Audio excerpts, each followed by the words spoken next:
Rutembesa TV ibazaniye amakuru mu mashusho, ibijyanye na ICT, amakuru yaranze icyumweru, ibiganiro nyunguranabitekerezo n'ibindi byinshi.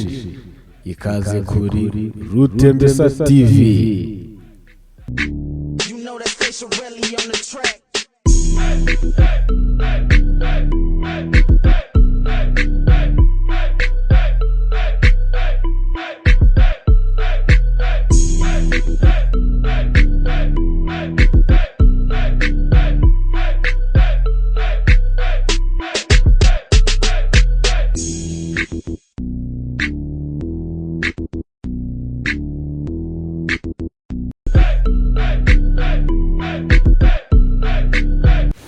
Mwaramutse, ni Rutembesa Guillaume mu kwicarana hano ndi mu Rwanda muri Kigali. Munsi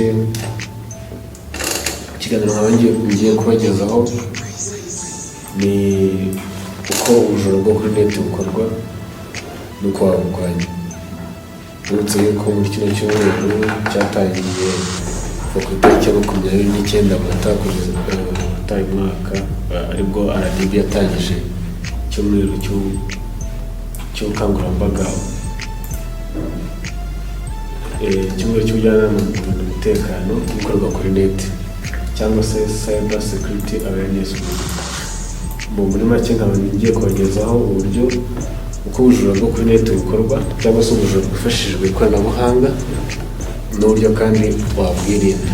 Ndagerageza kugezaho muri detail, ariko ntabwo ndi mubabwire uburyo umuntu yagenda byinjiramo mbega detail nyinshi cyane.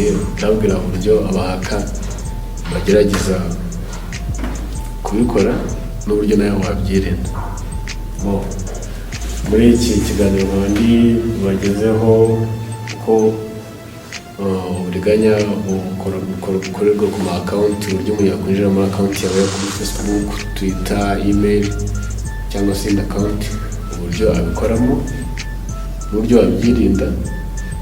Uburyo bujura bwo ku ma banki bukorwa, banks, hari banki zisanzwe, hari na mobile banking, za mobile money na Tigo Cash, uburyo yabukoramo. Ariko akenshi umuntu wakora uburiganya nibura aba afite password yawe.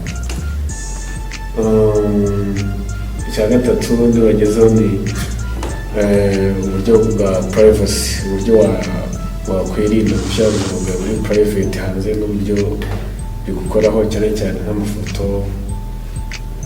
Hari kuba nk'urugero ugiye mu birori ugafata amafoto wishimye, ugatizamo umuntu digital akaba yakora akayigwa akayishyira kuri Facebook.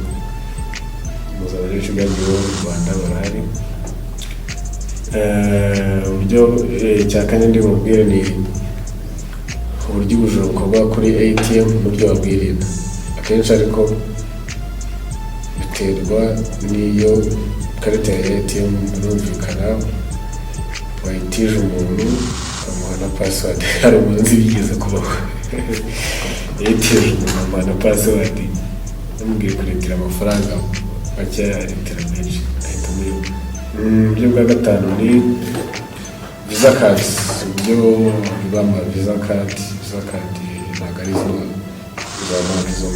ama visa card, ama credit card, za visa card, master cards, maestro, Google cards ni nyinshi. Ariko akenshi iyo mvuze tuza mu master card bagitanga zino za cyangwa se za credit card, bagitanga zino za visa card. Banki mu Rwanda afite zino nyinshi ntabwo zigura ibintu kuri online. Icyo zigufasha ubwo ni uko waretera amafaranga ku ma ATM menshi ashoboka ku isi cyangwa se mu Rwanda. Reka dutangire ku buryo bwa mbere. Rutembesa TV. Uburyo bwa mbere ni email account cyangwa se account yari yose. Kugira ngo umuntu yinjire muri account yawe, za visa card, master cards, maestro, Google cards ni nyinshi. ariko akenshi iyo mvuze iyo tuvuze ama Mastercard bagitangira zino za cyangwa se za credit card bagitangira zino za Visa card banki mu Rwanda afite zino nyinshi ntabwo zigura ibintu kuri online, icyo zigufasha ubwo ni uko waretera amafaranga ku ma ATM menshi ashoboka ku isi cyangwa se mu Rwanda. Reka dutangire ku buryo bwa mbere. Rutembesa TV. Uburyo bwa mbere ni email account cyangwa se account ya yose. Kugira ngo umuntu yinjire muri account yawe bisaba kuba afite email yawe cyangwa se username na password. Ubu ni uburyo bwa mbere, ni ukuvuga ngo wirinda kuba password yawe ntabwo yazakwinjira muri account ukagira ibintu ahungabanya.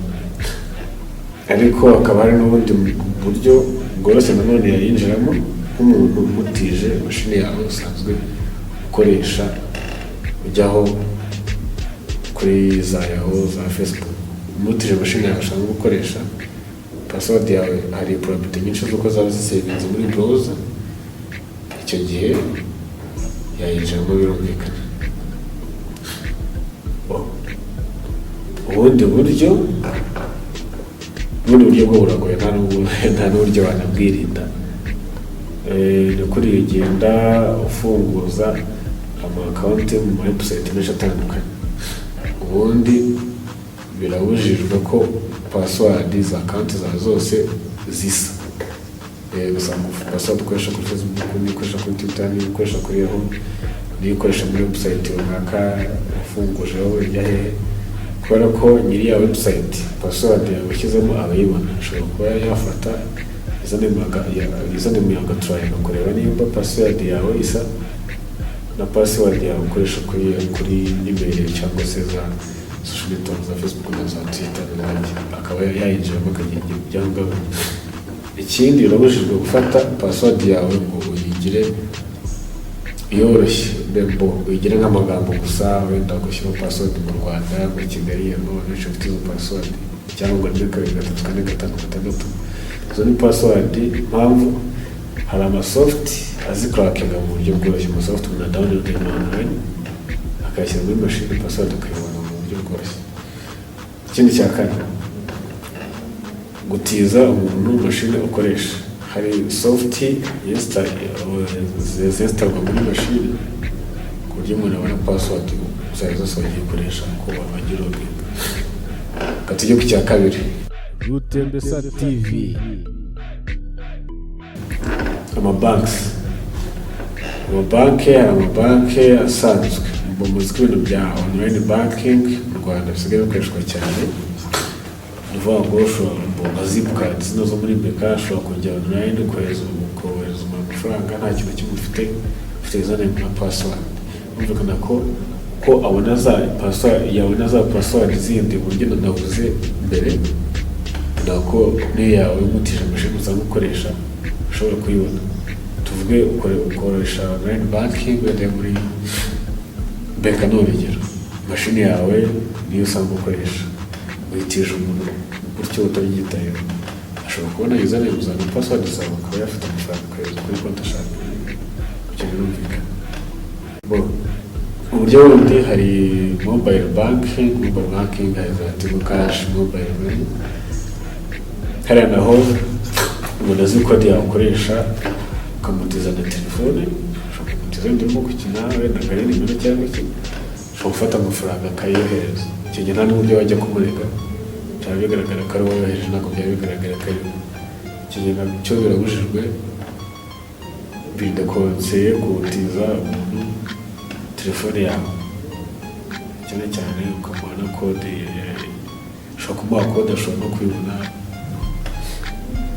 Icya gatatu, Rutembesa TV.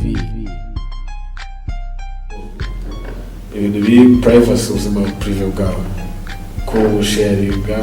gupfa kubusharinga n'abandi.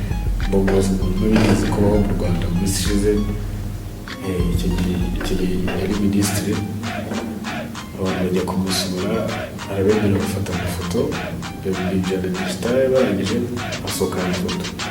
ubundi birabujijwe nimba uri nk'umuntu w'umuyobozi cyangwa umuntu w'umusitari ko umuntu aza kugusura akinjira na digital camera ukabyemera, nubwo waba uri umuntu usanzwe utari umusitari cyangwa wenda ushobora kuza umusitari cyangwa ukabikomeye, birabujijwe ko umuntu aza kugusura ukamwemerera akinjira na digital camera mu rugo iwawe. Ibyo birabujijwe keretse ushaka ko keretse witeguye ingaruka yazakugereza zose. Ikindi gutizanya amatelefone cyangwa se ukagenda telefone. Hari ikindi kintu umuntu atazi, kugenda telefone yawe wafunguye bluetooth, umuntu ashobora kuyinjira mu buryo bworoshye, akaba yakweba ngo nimero, akaba yahamagara akoresha amafaranga yawe. Hari amasoftware menshi abikora, ni ukuvuga ngo birabujijwe kugenda telefone ya bluetooth kuba wayifunguye. Icya kane, Rutembesa TV. ATM cards. ATM cards